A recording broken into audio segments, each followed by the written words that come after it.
Hey, well, Prime Minister, welcome. Welcome to this little corner of Canada here in Ankara.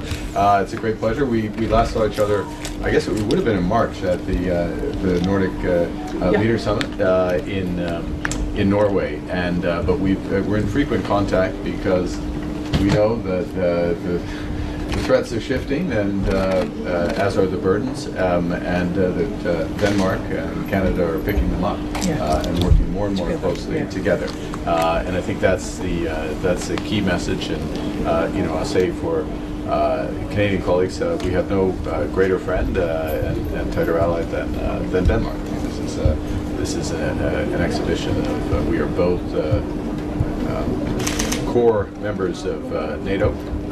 We both have deep interests in the Arctic, and we're both acting to protect those interests, and by doing so, protecting NATO. So we'll have more of that conversation.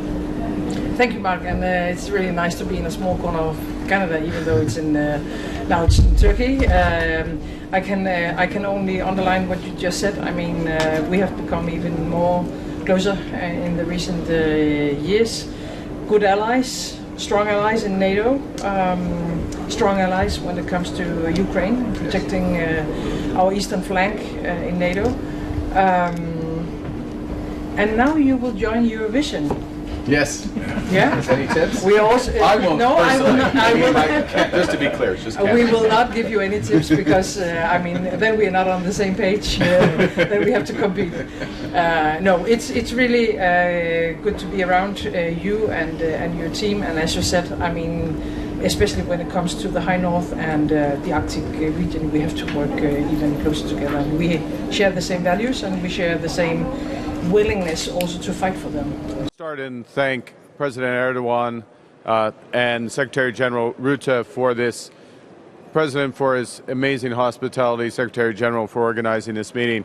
It takes place at a context where the threats that we face are changing rapidly, both in terms of the nature of warfare, hybrid warfare, hypersonic missiles, autonomous warfare, and also the direct threats that we face in terms of hybrid warfare, Russia as a direct adversary.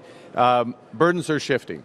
Burdens are shifting away from the United States towards Canada, towards Europe. You see a big, I'll speak for Canada, a big increase in our defense spending. It was only before I became Prime Minister 18 months ago, we were spending 1.5% of GDP on defense. It's now going to be 4% in the next 2 years. That gives an order of magnitude. We just completed our largest defense procurement with submarines, announced it 2 days ago. So the burdens are shifting, capacities are building. Capacities are building, and one thing I'd emphasize, and then I'll take one or two questions, is that those capacities are building on a regional basis. So if you're Canada, focus obviously on North American security and the crescent that runs through the Arctic down into the Baltics, and we will be announcing today the extension of our Operation Reassurance in Latvia. That's the type of approach of a modern NATO. That's the approach that meets the new threats that we face.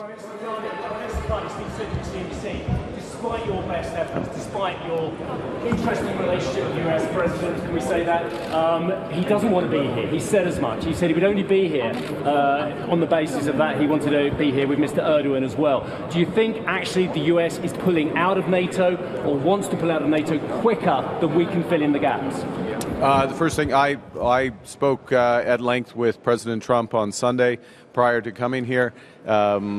The president wants to see that shift in burden. I would remind that President Obama wanted to see that shift in burden, and it's appropriate that there is that shift. It's happening.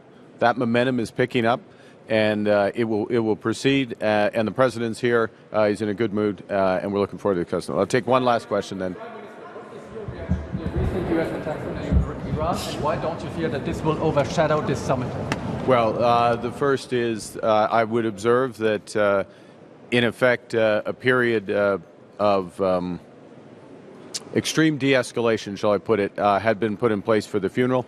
Iran had been acting irresponsibly, attacking Saudi and Qatari targets particularly.